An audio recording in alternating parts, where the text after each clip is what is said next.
Last Saturday night, I was invited by an old-time friend of mine to eat his lobster salad and drink his beer and wine. We drank a toast onto each other until the hour of 2. Me head was a kind of shaky and me legs were shaky too. Like you would? But anyhow, I staggered home and I think my prayers, I said. But anyway, I was paralyzed when I got into bed. I dreamt I died and went to heaven and met St. Peter at the gate. And I found repentance for me. It was just a bit too late. Like you would? You go out, St. Peter said. You know you can't come in. You know you'll have to suffer for your awful gluttonous sin.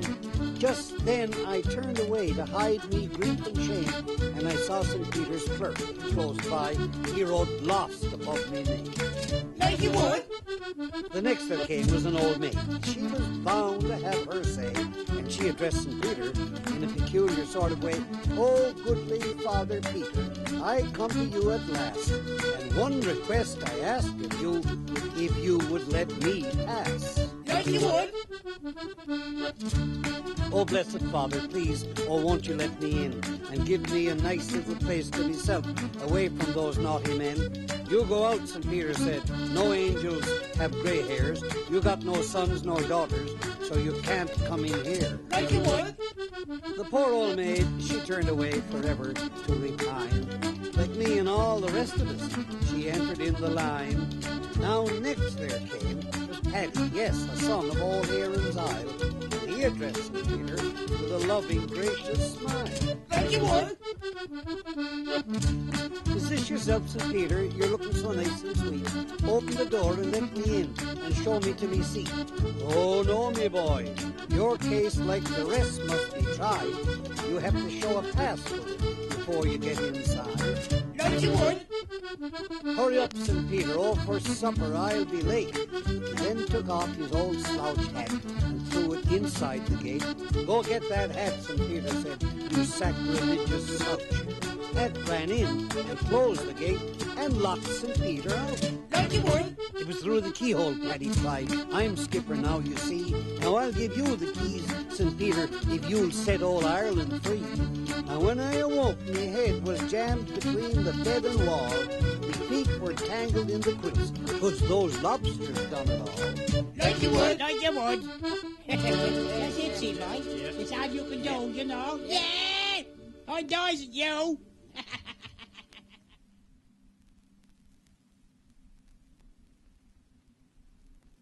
Well, when I die and go to heaven, if I die, and if there is a heaven, and if there's St. Peter there at the gate, I think if I'm allowed to ask any questions, the questions I'll ask will be, is Dr. William Carson here? Is Sir William Whiteway here? Is Sir Robert Bond here? Is Sir William Coker here?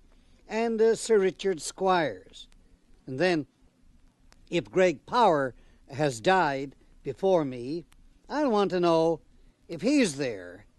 And if those people are not there, and a few others of my confederates and friends and supporters and colleagues, if they're not there, I'll say, "St. Peter, you know, you're a nice fellow, and heaven is wonderful, but for me, it's not heaven if these people are not here. So thank you very much for your invitation, but I'll be looking for another place."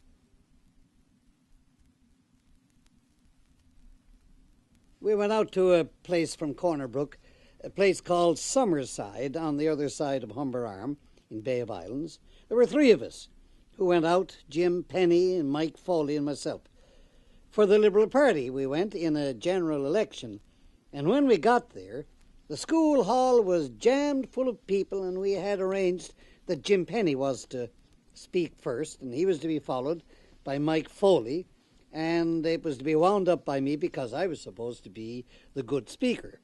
The hall was jammed, and down at the back of the school hall was a bogey stove, an old-fashioned stove, and down there, near it, was a man who had been celebrating, I think, and he had been drinking, you see. He was noticeably drunk, and no sooner had Jim Penny begun to speak than the drunk began to interrupt. Jim Penny, not being an experienced speaker, was disconcerted, and he wound up his speech pretty quickly, and then Mike Foley leaned over to me and said, "You know, Jim can't handle this. He's not up to it." He said, "I'll handle this fellow." And he went on with his Irish eloquence and got away with 3 or 4 or 5 minutes speaking before the same drunk down at the back interrupted, and Mike Foley tried to kid him and joke him and get rid of him to be quiet, but he didn't. Finally, Mike Foley had to more or less give up, and that left one speaker, and I was that one speaker to wind it up. Because I had a bit of a reputation at that time as a speaker, this drunk down at the back of the hall didn't interrupt me at first. But finally, after I was speaking 6 or 8 or 10 minutes, he plucked up enough courage to interrupt me and said something or other. I stopped dead in my tracks. And I said to him, "Oh," I said, "I thought you had left the hall. I'm so glad you're here. And now that you're here, I want you to hear a story," I said. It was a cold, raw morning, just at the break of dawn, and there was this meadow, and in the very middle of the meadow was a tree, and on the very lowest branch of the tree was a little bird. And this little bird was perched there, cold and miserable and hungry, and wondering where it was going to get its breakfast. And then, at the very lowest point, in the depths of its pessimism and despair, what should happen but that a horse should come along right under the tree and stop and do what many a horse has been known to do before, and passed on and disappeared. Now, I said, this cold, wet, and wretched and miserable little bird dropped down on the ground and feasted royally on a hot breakfast. Now the whole world looked different. That little bird, warm now, well-fed, very full and happy, flew up to the very tip-top of that tree, and full of joy and happiness burst out into song. And way up on a higher level, a hen hawk saw the bird on the tip-top of this tree, singing at the top of his voice, swooped down, seized the bird, and made off with it. That was the end of this little bird. The drunk down at the back of the hall was misguided enough to repeat, and that was the end of the little bird. I said, right, that was the end of the little bird, but it's not the end of the story. The story has a moral, and the moral is this: when you're full of shit, keep your mouth shut.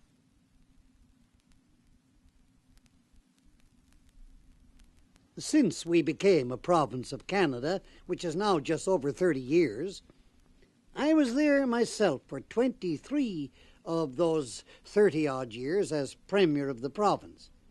And in those 31 years, I was able, as Premier, not with my own delicate hands, but as Premier, I was able to build 5,000 miles of new roads in Newfoundland and pave 2,000 of those 5,000.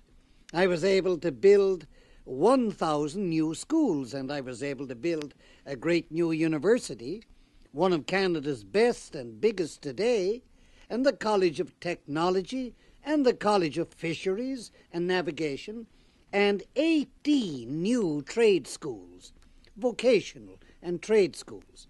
And I was able to build 28 new hospitals, and I don't remember how many new parks and campsites and picnic sites and arts and culture centres and all kinds of things in those 23 years. Well, some have been built, I have to confess, in the 7 years since I went out. All of it built with Ottawa money. Now, if these things had not been done, our population today, instead of being 550,000 souls, a little over 500,000 people, would be way below 250,000 people, because if these hospitals had not been built, and those schools and those roads and parks and those arts and culture centres and picnic sites and all the rest of it had not been put there, then all the Queen's horses and all the Queen's men would not have been able to keep our people here. They would have left. They would have gone to get the benefits elsewhere that they were not getting here. And our population today would not be even one half of what it is now. I think when all the blessings from heaven of Confederation and all the good things and benefits have been described and spelled out, it will all boil down to one great superlative benefit, and that is that the Newfoundland people have, for the first time in nearly 500 years, become one strong, proud people, proud Newfoundlanders and proud Canadians.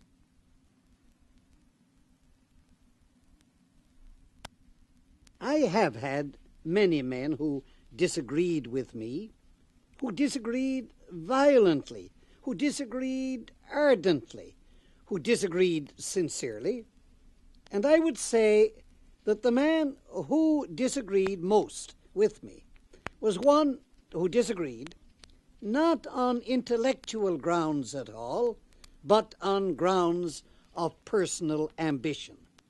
I am thinking now of John Crosby. I believe that John Crosby, with an almost maniacal ambition, almost an insane ambition, disagreed with me because I was, in his opinion, an obstacle to his ambition.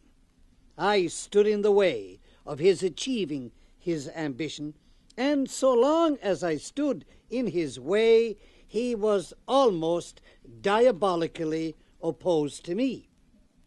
When the point was reached, when he thought that I was less an obstacle to him, he ceased to hate me as much as he had done. He ceased to dislike me as much as he had done, but he never did, and to this moment has never become a very ardent admirer of mine. And I have never had great difficulty in controlling my ardent admiration for him.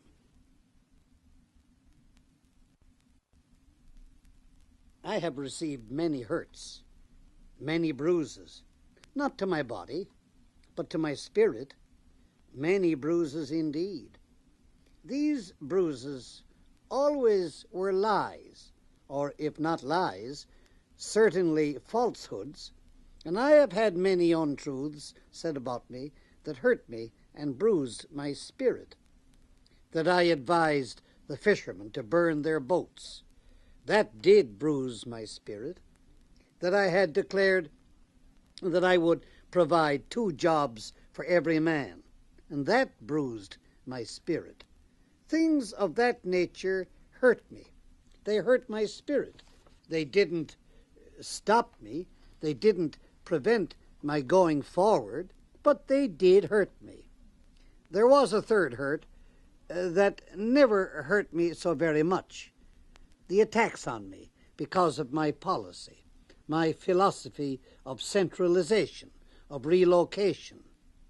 We had 1,300 different places on this island, and several hundred of them had 3 and 5 and 8 or 10 or 12 families each. There was no way to get teachers to go to a one-room school with 3, 5, 8, or 10 students. No way. And if we couldn't get teachers to go to tiny little places to teach, you either had to leave those students, and that would amount to a few thousand in Newfoundland, leave them without education, or bring them to places where teachers were willing to go and did go, and the students could get education.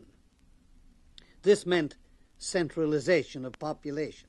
And this, in my opinion, to this moment, was one of the most decent, civilized, Christian, wise policies that any government ever had. But the policy was not described in that way by enemies, and I had to confess that the charges the accusations made against me in connection with centralization, the relocation of population, did hurt my spirit.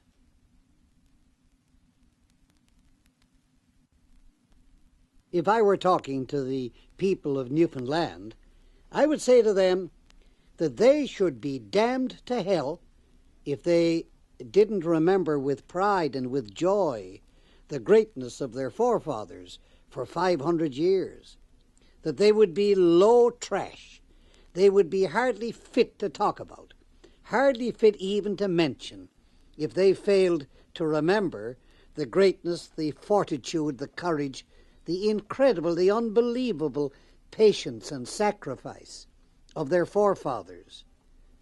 If I were talking to the people of Canada, I would say to them, they must be lunatics, they must be madmen, they must be silly, they must be stupid, they must be little more than animals, if they don't realize what a great and marvelous country they have, and what a great and marvelous future their country can have.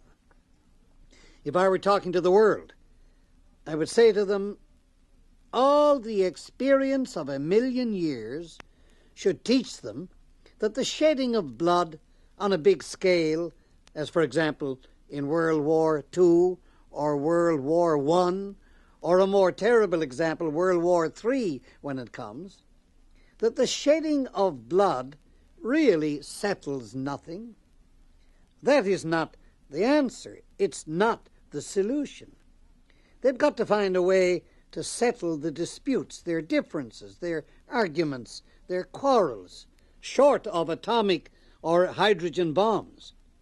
People used to fight with clubs, and then with knives, and then with swords, and then with guns, and then with cannon, and then with all the modern ways of fighting. If only there had been once, even once in all human history, when war solved anything, you might draw a favorable conclusion if there had been. But there has not been, not in human history, where war settled anything. All war did was murder and slaughter so many human beings. An answer must be found, a solution, other than the shedding of blood.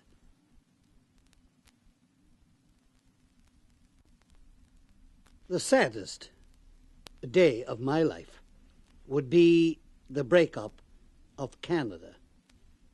It would be Quebec breaking away from Canada and sundering Canada, so that there would be two Canadas, Ontario, Manitoba, Saskatchewan, Alberta, British Columbia, and this side of Quebec, New Brunswick, Nova Scotia, Prince Edward Island, and Newfoundland. The sundering of Canada, cutting it in two. That is unspeakably sad just to think of.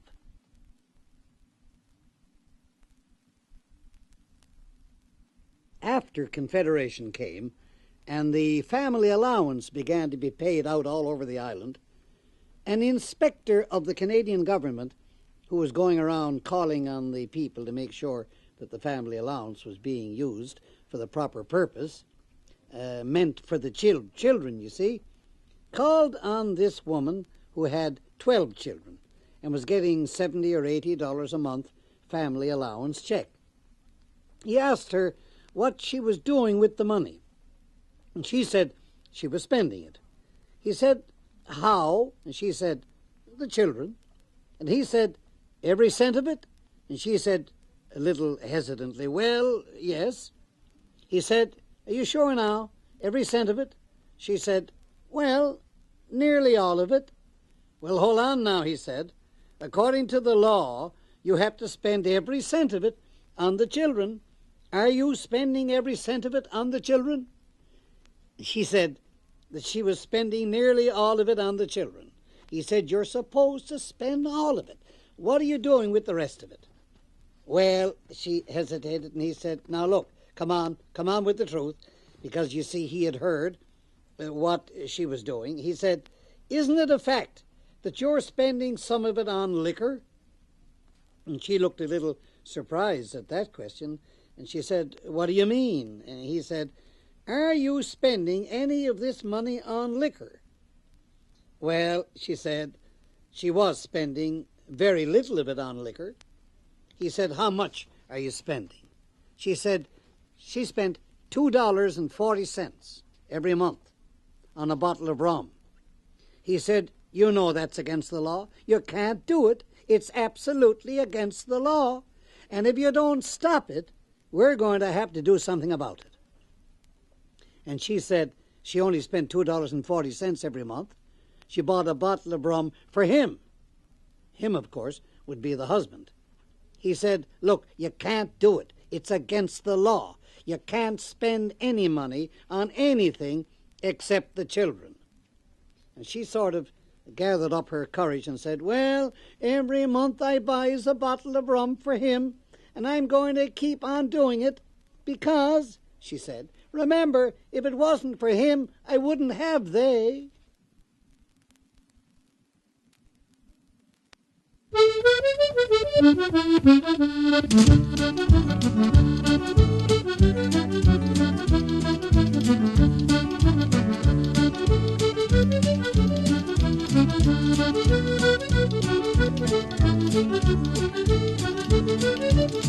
Like you would.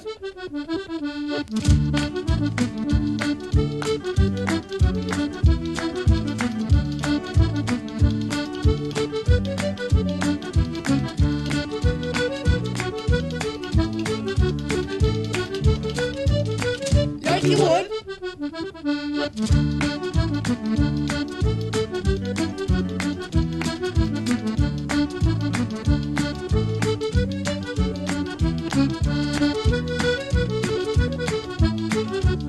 Like you would. Like you would.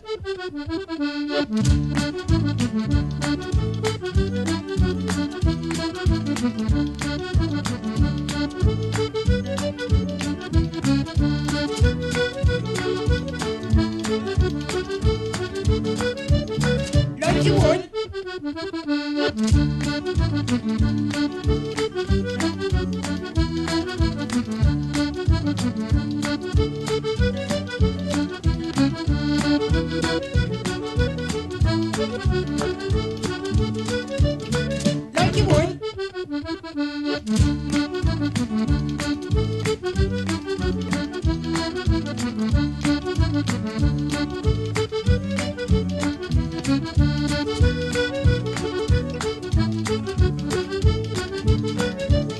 Like you would. Like you would. That's it, see, boy. It's how you can do, you know. Yeah! I dies at you.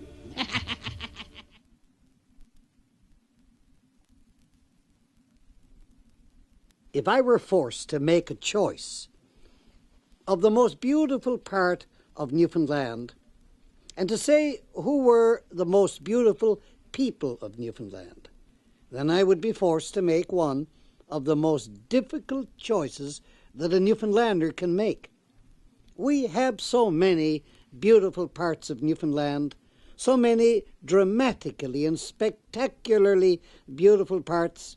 The great Torngat Mountains of Labrador, the great Mealy Mountains of Labrador, the majestic Churchill River of Labrador, and the great Northern Peninsula with the long-range mountains and the great fjords and inlets along that coast, the superlatively beautiful scenery of the Codroy Valley and the whole west coast of Newfoundland, including the Bay of Islands, and west of there right to Port aux Basques, the superlatively lovely Bay d'Espoir on the southwest coast, the extremely lovely Dildo Run on the northeast coast, and so many other places that is just cruelty. It's unjust to ask a Newfoundlander to name the most beautiful of them all, and I can only say they are all beautiful, and dozens that I haven't mentioned, all beautiful. Now, the people of Newfoundland, again, it's all but impossible. But I have to say, I have no choice but to say that the people of the southern shore, all the way from Petty Harbour to Trepassey and St. Shots, are beautiful people. They are beautiful people. I'm not talking about physical beauty. They are beautiful people in personality and character, in their integrity and their decency, in their sincerity. But when a Newfoundlander says that about the people of the southern shore, surely he has got to have a guilty feeling when he thinks of the people of Twillingate, of New World Island, of St. Anthony, when he thinks of the people of Bombay, of Bay St. George and Port-au-Port, when he thinks of the people of the Burin Peninsula and Fortune Bay and Hermitage Bay, when he thinks of the people of Carbonear and Harbour Grace and Placentia and Trepassey.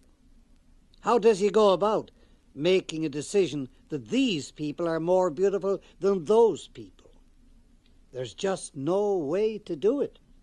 There are 500,000 of us, and we are all beautiful people. Some of us are ugly. Some of us are evil. Some of us are malignant. Some of us are bigoted. But only a few.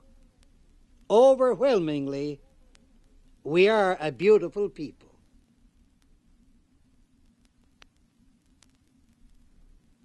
I had a peculiar experience in the death of John F. Kennedy. I did not know him personally. I knew his brother Bobby. I had a long talk with him, but not John F. John F. Kennedy gave me an experience that was unique. You know how you turn off a TV set when you turn the switch? It should stop the picture instantaneously, but it doesn't. After you have turned the switch, the picture is still on, and so is the sound. Actually, that is not quite as much so as it used to be when TV first began. For years, when you turned the switch on the TV, the picture would continue, and the voice and sound would continue for a little while. Well, when John F. Kennedy died, and his death was announced, to me, it was like that turning off of the TV. After it was announced, I didn't realize he was dead. He continued to be alive. The picture was still on the screen. A long time after, he was announced to be dead. I will never forget it. It was one of the experiences of my life, as was also those two astonishing scenes of his widow going and kneeling beside the coffin in the congressional lobby, and then, secondly, the astonishing scene when the statesmen of the world assembled in a state of complete disorder and orderly disorder, not a riotous disorder, but almost without rhyme or reason. These scores of statesmen of the world who came to Washington, walking out to attend the funeral, these two scenes I will never forget. The marvelous dignity of Mrs. Kennedy. She gave the appearance of a queen, of an empress. It was astonishing. And then there is another scene. The Cardinal of Boston, Cardinal Archbishop Cushing, who preached the funeral sermon.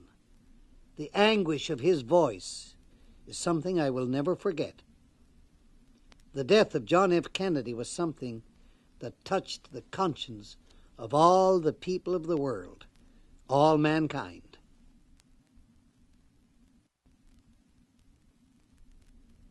I did it. I went for Confederation because, in my opinion, I was only one man. I was only an individual, very, very weak, very, very human, not a Superman, certainly not God, just a very humble individual. But as a humble individual, I was quite sure that the best things, the benefits that would come to the people of this old rock would be far, far greater than any troubles, any failures, any difficulties. the blessings would outweigh everything else 1,000 to 1. If I believed it, and I did, what else could I have done but to support Confederation? What was best for Newfoundland and for Newfoundlanders? What was best? Would it be to stay as we were, under the rule of Great Britain, through the commission of government that they appointed, that was responsible and answerable to them and to no one else? Or would it be to find some way or other, if a way could be found, to link up in some way or other, and that was very indefinite and very vague, link up with the United States, or to accept the cut and dried, definite, spelled out terms and conditions that Canada offered us if we became Canadians. In my view, in my opinion, at that time, the link with Canada under the terms and conditions that were offered was the right thing, and was the good thing, and was the thing that would bring the greatest benefits and the greatest blessings to our Newfoundland people. I was convinced of that at that time. Now, 30-odd years later, I am more convinced than ever.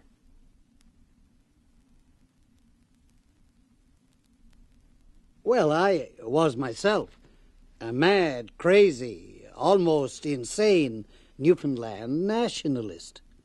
To me, Newfoundland was the center of the earth. It was the axis of the world, and there was no place on earth that was the equal of Newfoundland.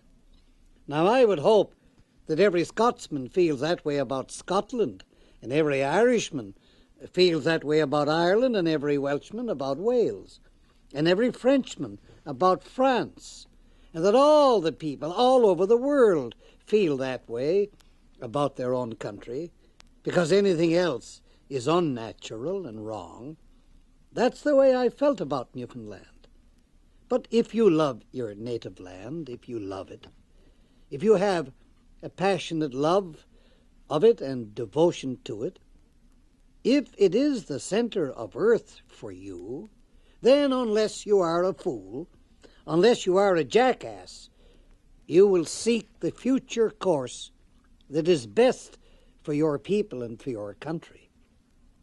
If you start off, as I started off, with the deep-seated conviction that Newfoundland could no longer, in this crazy modern world, go on alone, by herself, paddling her own canoe, trying to get along by her own unaided efforts, if you were convinced that that could not be, then you looked inevitably at the three countries that you might theoretically join: the United Kingdom, the United States, and Canada. Whatever conclusion you came to is the thing you would go for. And my conclusion was that union with England was out of the question, the British nation being virtually down and out then. The price she paid to defeat Hitler was a price that destroyed her, and that the United States would mean that we would strike the Union Jack, forswear our allegiance to the throne, and swear out a new allegiance to what was for us a foreign country, the United States. I was driven to the third and the only other road, the only other door that was open to us, to become Canadians.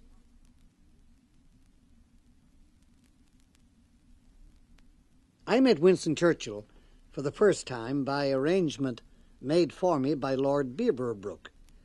Lord Beaverbrook had been in Churchill's cabinet in the war, and he and I were personal friends. In London on this occasion I said, "I want to meet the Prime Minister." He said, "We can arrange that." So, in my hearing, he called the Prime Minister on the telephone, and he said, "Winnie, my friend Joey Smallwood wants to meet with you. He's the Prime Minister of Newfoundland, and he has what I can only call a very great idea, and he wants to discuss it with you. When can you see him? So the appointment was made, and I saw Churchill at 10 Downing Street in the offices of the Prime Minister of England, and I wanted to see him about Churchill Falls. It was not known then as Churchill Falls. That's the name I put on it subsequently. It was then known as Hamilton Falls in Labrador. I brought along with me to Downing Street a large map of Labrador, and on the cabinet table I stretched out this great map, and as he leaned over the map and as I leaned over it, I pointed out the great river, the Hamilton River and the Hamilton Falls.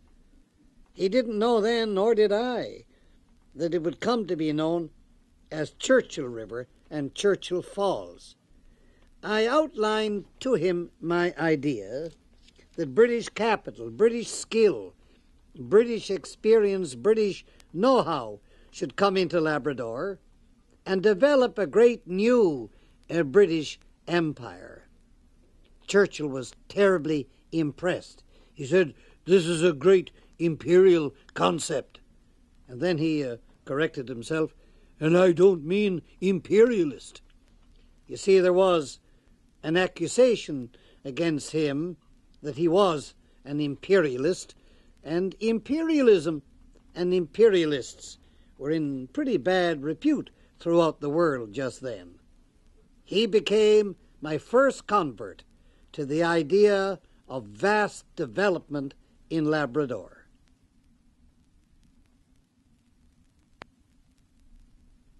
Down through the years, while I was Premier, and when I was meeting thousands and tens of thousands of people all over the island and in Labrador, I came across a very great number of signs and omens and evidences that there was an awful lot of appreciation of me and of the work that people thought I had done for them.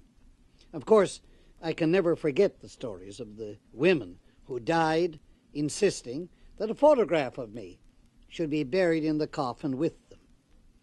Opponents would jeer at that and joke about it, but it never struck me as being a subject for joking.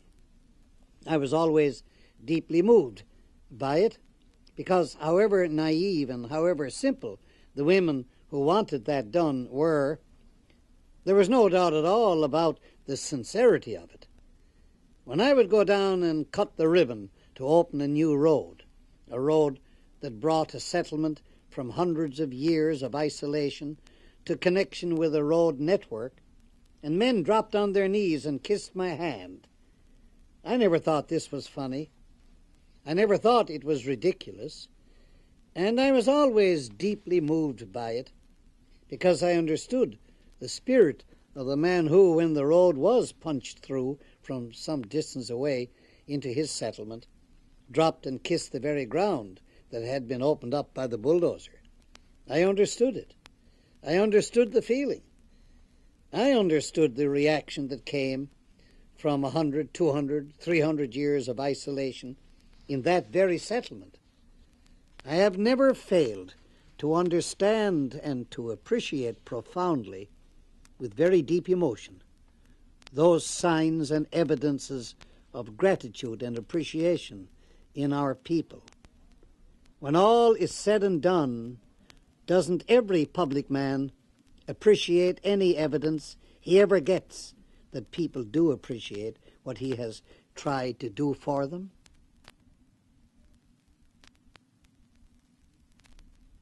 A proud Newfoundlander can only be a Newfoundlander who knows that in his veins flows the blood of an Irishman and the blood of an Englishman and the blood of a Scotsman and the blood of a Welshman.